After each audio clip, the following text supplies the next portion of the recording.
Rhett Blackmon, R-H-E-T-T-B-L-A-C-K-M-O-N. I'm the commander of the Galveston District U.S. Army Corps of Engineers. Today's media engagement with our partner, the Jefferson County Drainage District 7, is an opportunity to communicate with folks in the area about the progress and what's new on the Sabine Pass to Galveston Bay's Port Arthur segment. My name is Tonette Addison. I am the Mega Projects Division Chief here in the Galveston District.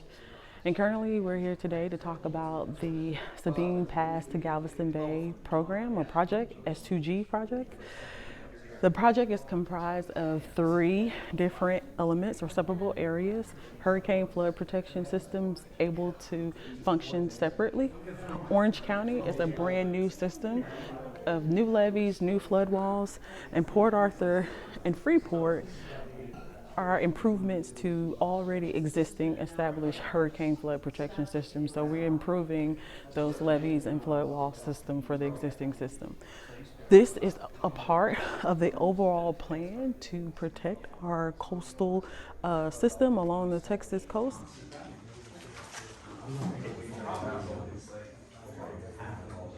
Texas coast to help protect the Freeport, Port Arthur, and Orange County communities. The Sabine Pass to Galveston Bay Mega Project, or S2G for short, is one of the largest mega projects ever undertaken by the Army Corps of Engineers. Specifically, thank Phil Kelly from our non-federal sponsor, Jefferson County Drainage District number 7, for 50,000 residents who call Jefferson County home. The project will enhance the safety of human life and personal property along this section of the Gulf Coast. Port Arthur area has experienced 54 hurricanes in the past 93 years, with 10 of these occurring since the 1980s. Most recently, Hurricanes Ivan, Rita, Umberto, and Ike all hit about 20 years after the Port Arthur levee system was constructed. No one can ever fully predict the intensity, the timing, or the duration of tropical storms when they make landfall on the upper Texas. Strategic impact to the region, the state of Texas, and the nation. The Port of Port Arthur is a very important economic industrial hub to the country. This project will reduce risk from storm surge to the major petrochemical refineries and industry in Port Arthur, as well as to hundreds of other vital, at-risk businesses which lie in storm surge-prone areas along the coast of Jefferson County. It's imperative that the folks that work within our division and support the project understands the importance that the project brings to the community, the region, and the nation. The Sabine Pass to Galveston Bay Mega Project is comprised of 3 separable areas able to function individually as a hurricane flood protection, 2 which consist of improvements of an existing system, hurricane flood protection and projects for Freeport and Port Arthur, and 1 which entails construction of a new coastal storm risk management system in southern Orange County. These lines provide the first line of defense against flooding and surge impact. And I believe it's imperative that we share this importance with the community that sits behind these existing systems. Colonel, thank you for the kind words. We have been working very closely with the Corps on this project. You know, the only people that were here were us to see it, but had that levee system not performed, that was the first time it had been tested. If it had not performed or been overtopped or breached, then what you saw during Harvey would have been nothing. We had upwards of 14 feet of storm surge. So this levee system is a good system. We take pride in it. We work hard to maintain it so that it functions when it's needed. But we do appreciate this project and working with the Corps. We have good days and bad days, I guess. But we're going to get to the end of this. I'll be remiss if I didn't mention our new facility here. Welcome. We had, actually back in 2015, I started working on with an architect to design a new office. That happening, we got a little financial, well, not in a bind, but we could have. So I put this project on the shelf, and then about 2 years ago, we shelter all of our employees in this one building if we have to. And just something to compare with, our old office up front was just under 3 foot above sea level. All right, so you can see on this slide, the Corps of Engineers has approached the Upper Texas coast with a regional solution. We're not only improving the levee system here in Port Arthur, but we're also addressing needed improvements in the Freeport area, and we're looking to build a brand new system in Orange, which is a neighboring community just to the northeast of Port Arthur. The height of the levees so that they'll be able to be capable of preventing storm surge, which is the most important part of the hurricane to protect against, from getting into the community area. We need to raise both the earthen levees and the concrete levees to a higher elevation to protect the community from future storm events. The main objectives of the program, which are shown on the slide, are to protect the risk to human life, protect and minimize economic damages to local businesses and the community, to ensure that our petrochemical facilities, which is an economic backbone to this area, are protected and can continue producing oil-producing products after the hurricane passes, with pumping stations and closure gates where you have roads and railroads intersect the levee system. We need to put a closure gate in place so when the hurricane approaches, we can close the system and make it a complete system northward in order to prevent that from happening. So we're going to be building new levees on the western side and also on the northeast side in the Port Neches area and along Atlantic Road. In front of the existing 11 pumping stations that are on the perimeter of the levee system so that they can withstand the impact of the storm surge. And then throughout the system, we put in stone arboring, large stone blocks along the embankment of the levee system so that it protects against $863 million. These funds were already authorized by Congress back in 2018 as part of the Water Resources Development Act and the Bipartisan Budget Act. So we have all the project funding needed to build the project. On the left-hand side of this slide, what Port Arthur currently has is called concrete eye walls.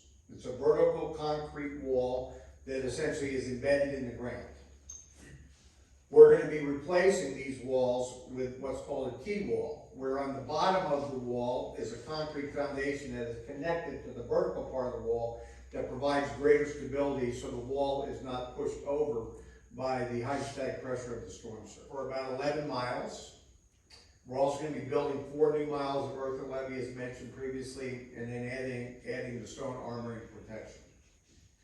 The levees are going to be raised from where they currently are anywhere from 4 to 5 feet in height, depending on where you are along the existing levee system. Trolley gates, overhead trolley gates, which is the upper left-hand slide picture.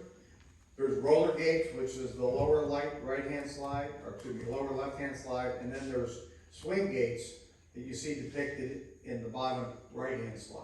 We're going to have all 3 types included in the Port Arthur system, depending on where that particular road or railway crosses through the levee system. Next slide. And then finally, where the 11 pump stations exist along the perimeter of the existing levee system, as you can see, kind of on the right-hand side of the slide, there's a circle around new fronting protection. We're going to build a concrete wall in front of the pumping station that's going to protect the pumping station from the forceful impact of the storm surge so they can continue in operation, not be impacted by the storm surge that comes in. As Phil mentioned, during Hurricane Ike, the levee system that we currently have in place, which ranges from around 14 to 17 feet in height, the water was up to the top in that hurricane. And we only foresee hurricanes becoming stronger in the future, so we need to make those walls tall. Back in 2017, received federal funding authorization in 2018. 2019 was the first construction contract, which was contract number 1. That contract began construction in 2020 and completed in 2022. We anticipate all the designs of the 9 remaining contracts will be finished by 2027, and that will have all of the levee improvements in place by 2031.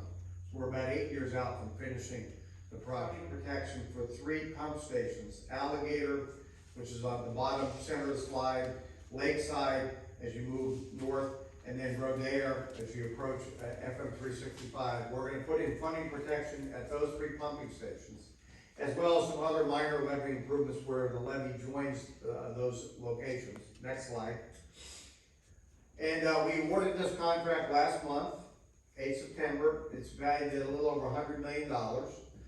The contractor, Flatiron Constructors, will come here to Port Arthur in early November. We're going to do a pre-construction meeting with the contractor to get organized to prepare for construction. The contract will then mobilize in the new year in January and start construction, and it's going to take the contractor, per our schedule, about 4.5 years to complete all of the improvements in that. Includes new flood wall replacement along a lot of the residential communities that front the Sabine Neches waterway, shown by the red lines along the waterway, along with some earth and levee improvements at the far ends and in the middle, along with fronting protection for 3 pumping stations. This contract is already ready to go out to bid in the solicitation stage. Next slide. And we anticipate contract award for this contract August of next year. So we're about a year out from award. S2G program on the website called S2G website on the left-hand side of the slide. And then there's story maps and visual aids that talk about the project that you can access on the main S2G story map page. And there's a website link and QR code. It identifies main canals A, B, and C. It's kind of small, but they're jagged, you know, basically, historically, there were channels coming up from that part of the area. Port Neches, if you recall, is up on the bluff. The higher you go, the further you go to the north, the elevation goes up some.